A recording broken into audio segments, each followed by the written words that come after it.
అధికార మండతో సామాన్యుణ్ణి పీల్చి పిప్పి చేస్తారా? రెక్కాడితే గాని డొక్కాడని రైతు నోటికాడి కూడు లాక్కుంటారా? పదోన్నతి వచ్చిన ఆనందం ఇంకా తీరకముందే ఆ అధికారి ఎందుకు జైలు ఊచలు లెక్క పెట్టాల్సి వచ్చింది? నంద్యాల జిల్లా బనగానపల్లెలో జరిగినటువంటి ఆ హై డ్రామా ఏంటి? రైతు అవసరాన్ని ఆసరాగా చేసుకున్న ఆ కేటుగాళ్ళ అసలు రంగు ఎలా బయటపడింది? నమ్మక ద్రోహం చేసిన ఆ రెవెన్యూ అధికారుల నెట్వర్క్ను ఏసీబీ అధికారులు ఎలా ఛేదించారు? ఇప్పుడు చూద్దాం.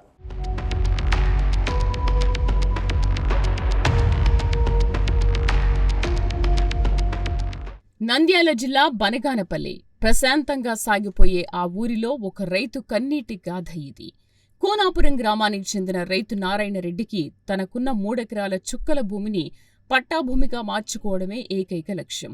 2023 నుంచి ఆఫీసుల చుట్టూ కాళ్లరిగేలా తిరుగుతున్నా కనికరించని అధికారులు కాసుల కోసం కక్కుర్తిపడ్డారు. భారీ మొత్తంలో లంచం అడగడంతో ఆ పేద రైతు దిక్కుతోచని స్థితిలో తన ప్రయత్నాన్ని వాయిదా వేసుకున్నాడు.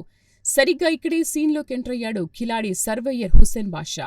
కొత్తగా వచ్చిన తహసీల్దార్ రాజీవ్ రెడ్డి ఫుల్ సపోర్ట్ ఉందని, పని వెంటనే అవుతుందని ఆ రైతును నమ్మబలికాడు.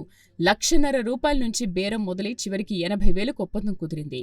రైతు అవసరాన్ని ఆసరాగా చేసుకుని అక్రమ వసూళ్లకు తెరలేపిన ఈ అధికారుల వ్యూహం మామూలుగా లేదు. కానీ ఆ రైతు వెనక ఏసీపీ నిఘా ఉందని ఈ అవినీతి తిమింగళాలు ఊహించలేకపోయారు. అడిగినంత ఇచ్చుకోలేక ఆ రైతు ధైర్యం చేసి అవినీతి నిరోధక శాఖ అధికారులను ఆశ్రయించడంతో ఈ క్రైమ్ స్టోరీ మలుపు తిరిగింది. చీకటి పడింది. బనగానపల్లె కరెంట్ ఆఫీస్ సమీపంలో నిశ్శబ్దం అలుముకుంది. అదే సమయంలో ముందస్తు ప్లాన్ ప్రకారం లంచం సొమ్ములో 50,000 రూపాయల అడ్వాన్స్ తీసుకునేందుకు సర్వేయర్ రంగంలోకి దిగాడు. డబ్బులు చేతులు మారుతున్న మరుక్షణమే మాటు వేసిన ఏసీబీ అధికారులు మెరుపు వేగంతో విరుచుకుపడ్డారు. సర్వేయర్ దొరికిపోయాడు. కానీ అసలు సూత్రధారి తహసీల్దార్ రాజీవ్ రెడ్డి అని ఏసీబీకి అప్పటికే క్లారిటీ ఉంది. అధికారులు సర్వేయర్తో తహసీల్దార్కి ఫోన్ చేయించారు. సార్, అమౌంట్ తీసుకున్నాను అని చెప్పగానే ఏమాత్రం సందేహించకుండా ఆ డబ్బులు తన దగ్గరకు తీసుకురమ్మని తహసీల్దార్ ఆర్డర్ వేశాడు. ఈ ఒక్క ఫోన్ కాల్తో ఆ రెవెన్యూ అధికారి అసలు రంగు బయటపడింది. ఆశ్చర్యకరమైన విషయం ఏంటంటే రాజీవ్ రెడ్డికి డిప్యూటీ తహసీల్దార్ నుంచి ప్రమోషన్ వచ్చి కేవలం 20 డేస్ మాత్రమే అయింది. పదోన్నతి వచ్చిన ఉత్సాహంలో ప్రజాసేవ చేయాల్సింది పోయి లంచం ఆశించి జైలు పాలయ్యాడు. డీఎస్పీ సోమన్న నేతృత్వంలో జరిగిన ఈ ఆపరేషన్తో అవినీతి అధికారుల గుండెల్లో రైళ్లు పరిగెడుతున్నాయి. రైతు నారాయణ రెడ్డికి జరిగిన అన్యాయంపై ఏసీబీ అధికారులు తీసుకున్న ఈ యాక్షన్ ఇప్పుడు జిల్లా వ్యాప్తంగా సంచలనంగా మారింది. చూసారుగా, అవినీతి అధికారుల ఆటలు ఎప్పుడూ సాగవు. టెక్నాలజీ పెరుగుతున్న వేళ ఏ అధికారి కూడా లంచం అడిగి తప్పించుకోలేరు. పదోన్నతి వచ్చిన 20 రోజులకే తహసీల్దార్ కటకటాల పాలవ్వడం వ్యవస్థలో ఉన్న లోపాలను అధికారుల అత్యాశని ఎత్తిచూపుతోంది. మీ దగ్గర ఎవరైనా అక్రమంగా డబ్బు డిమాండ్ చేస్తే వెనకాడకండి. వెంటనే ఏసీబీని ఆశ్రయించండి. అప్రమత్తంగా ఉందాం. అవినీతి రహిత సమాజాన్ని నిర్మిద్దాం.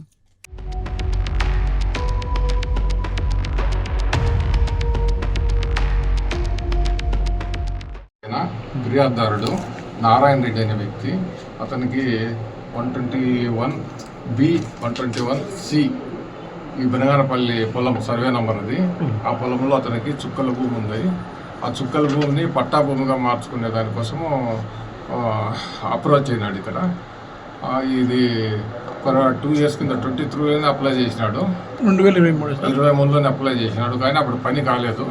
అప్పుడు ఎక్కువ డబ్బులు డిమాండ్ చేసినారంటే పని చేయలేదు వాళ్ళు. తర్వాత ఇప్పుడు అదే విషయం గురించి నా సెక్రటరీ హుస్సేన్ బాషా ఆయనకు ఫోన్ చేసినాడు. సర్వేర్ వచ్చి హుస్సేన్ బాషా అతనికి ఫోన్ చేసినాడు నారాయణ రెడ్డికి.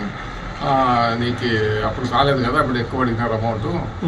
ఇప్పుడు 1.5 ఫస్ట్ 1.5 అని అడిగినాడు.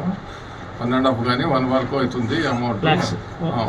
1 lakhs 1.5 వరకు అమౌంట్ అవుతుంది. నువ్వు వస్తే ఎంఆర్ఓ పని చేస్తున్నాడు, నేను ఎంఆర్ఓతో చేపిస్తానని ఫోన్ చేసి చెప్పినాడు. సరే సార్, నేను వస్తే మాట్లాడుతాను. తర్వాత ఈ ఎంఆర్ఓ దగ్గరికి కల్పించినాడు. ఎంఆర్ఓను తర్వాత సర్వేర్ ఇద్దరు కలిసి అతనికి లాస్ట్కి ఫైనల్గా 80,000 డిసైడ్ చేసి 80,000 ఇస్తే మీకు పని చేపిస్తామని చెప్పి డిమాండ్ చేసినారు. ఆ డిమాండ్ ఆ క్రమంలో మేము వాళ్ళు ఈరోజు అంటే సోమవారం రోజులు 50,000 ఇవ్వాలని చెప్పి డిమాండ్. మిగిలిండేది పని అయిన తర్వాత ఇవ్వాలని ఒప్పందం అనమాట.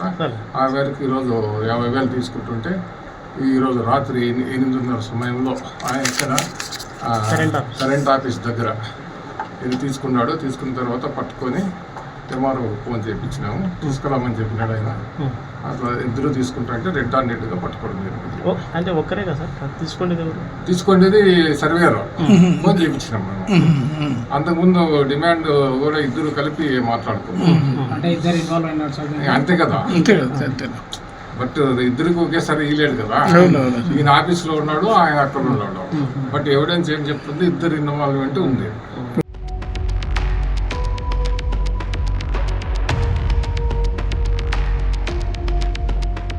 చూసారుగా, అవినీతి అధికారుల ఆటలు ఎప్పుడు సాగవు.